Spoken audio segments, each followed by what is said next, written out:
নমস্কার। খবর সুন্দরবন থেকে। সুন্দরবনের ভ্রমণ ব্যবস্থা, পর্যটন ব্যবস্থা বন্ধ হয়ে গেছে। এটা একটা ভ্রান্ত প্রচার, ভুল প্রচার। চক্রান্ত করে কিছু চ্যানেল এই প্রচার করছে। সুন্দরবনের ভ্রমণ ব্যবস্থা বন্ধ হয়ে যায়নি।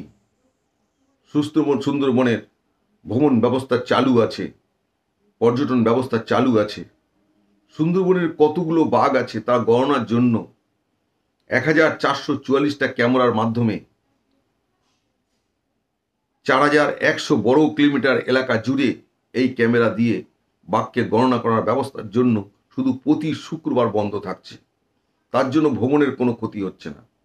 যারা সুন্দরবনে ভ্রমণ করতে চায়, যারা সুন্দরবনকে দেখতে চায়, যারা সুন্দরবনের প্রাকৃতিক সৌন্দর্য উপভোগ করতে চায়, প্রতি বছর লাখো লাখো মানুষ সে সুন্দরবন আসছে সুন্দরবনকে দেখার জন্য। তাদের কোনো বিঘ্ন ঘটবে না সুন্দরবনের জন্য বাঘ গণনার। শুক্রবার করে শুধু সুন্দরবন বন্ধ থাকছে এই 1.5 মাস 45 দিন।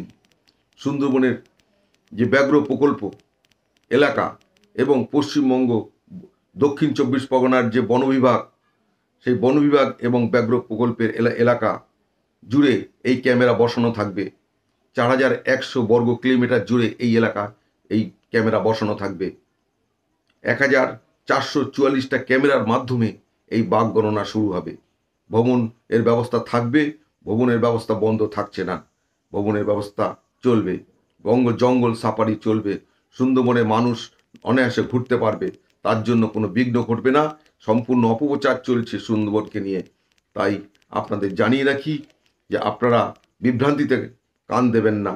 আপনারা অনায়াসে যারা সুন্দরবনকে দেখতে চায়, সুন্দরবনকে উপভোগ করতে চায়, সুন্দরবনের সৌন্দর্যকে উপভোগ করতে চায়, আপনারা সুন্দরবনে আসুন, সুন্দরবন দর্শন করুন, সুন্দরবন ভ্রমণ করুন।